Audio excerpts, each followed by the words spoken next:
नमस्कार मित्रों, स्वागत है आपका अपने YouTube channel Amit study GK पर। भारत की लिपियां मोस्ट इम्पॉर्टेंट 20 क्वेश्चंस लेकर आया हूं। यदि आपने चैनल को सब्सक्राइब नहीं किया है तो चैनल को सब्सक्राइब जरूर करें। तो शुरू करते हैं। पहला प्रश्न, भारत की सर्वाधिक प्राचीन लिपि है, तो प्राचीन लिपि कौन सी है? ऑप्शन डी, ब्राह्मी लिपि। तो इस प्रश्न का आंसर है ऑप्शन डी। अगला प्रश्न है, आधुनिक देवनागरी लिपि का प्राचीन रूप है, तो देवनागरी लिपि का प्राचीन रूप क्या है? तो right answer is option B, Brahmi लिपि। कई बार एग्जाम में पूछा जा चुके हैं ये प्रश्न। अगला प्रश्न है, पंजाबी भाषा किस लिपि में लिखी जाती है? Option B, Gurmukhi. गुरुमुखी पंजाबी भाषा गुरुमुखी लिपि में लिखी जाती है। अगला प्रश्न है, किस लिपि को सभी लिपियों का जन्मदाता कहा जाता है?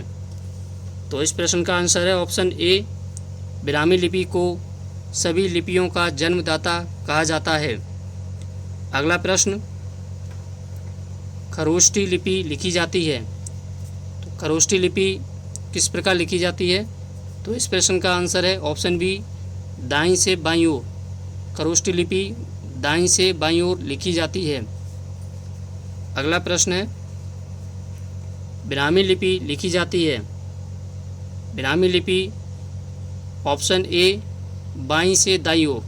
तो दोनों ही प्रश्न हैं। यहाँ खरोष्टी की बात की गई है, खरोष्टी दाईं से बाईं ओर और ब्राह्मी लिपि बाईं से दाईं ओर।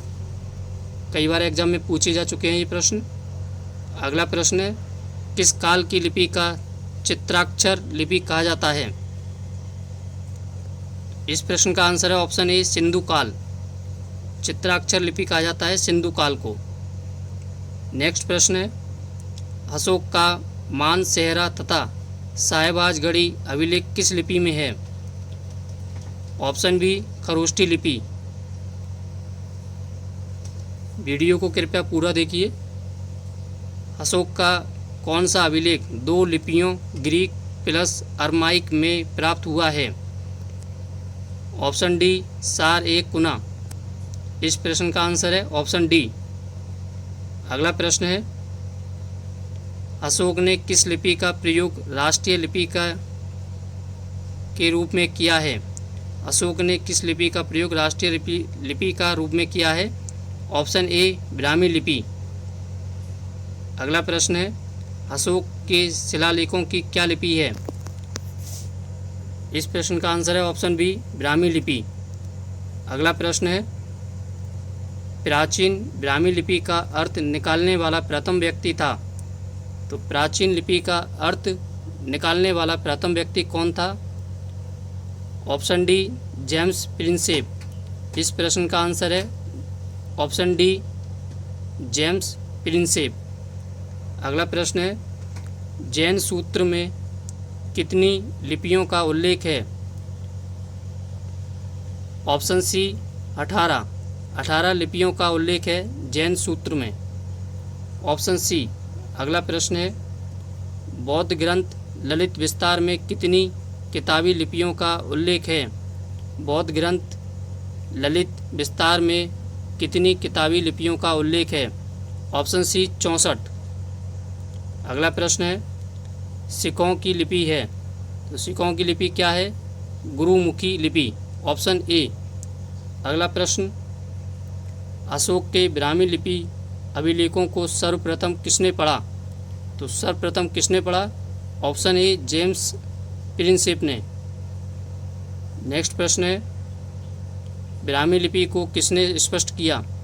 तो ब्राह्मी लिपि को किसने स्पष्ट किया? Option B, James Prinsep. देखिए, जेम्स प्रिंसेप से संबंधित कई प्रश्न बन चुके हैं और हर बार एग्जाम में पूछे जाते हैं। अगला प्रश्न है, प्राचीन भारत में कौन सी लिपि दाईं ओर से बाईं ओर लिखी जाती है? ये प्रश्न अभी कुछ प्रश्नों से पहले भी बताया गया है। तो प्राचीन भारत में कौन सी लिपि दाईं ओर से बाईं ओर लिखी जाती है? तो ये खरोष्टी लिपि। खरोष्टी लिपि को दाईं ओर से बाईं ओर लिखी जाती है। अगला प्रश्न है, हिंदी किस लिपि में लिखी जाती है? तो हिंदी किस लिपि में लिखी जाती है? ऑप्शन ए, देवनागरी लिपि में हिंदी को लिखा जाता है, देवनागरी लिपि। इस वीडियो का अंतिम प्रश्न है, भारत की सर्वाधिक प्राचीन लिपि है, तो भारत की सर्वाधिक प्राचीन लिपि कौन सी है? ऑप्शन डी, ब्राह्मी लिपि। जैसा ही मित्रों बताना चाहूँगा, मैं ये आपको भारत की लिपियों के बारे में बताया, मोस्ट इम्पॉर्टेंट 20 क्वेश्चंस बताए मैंने आपको।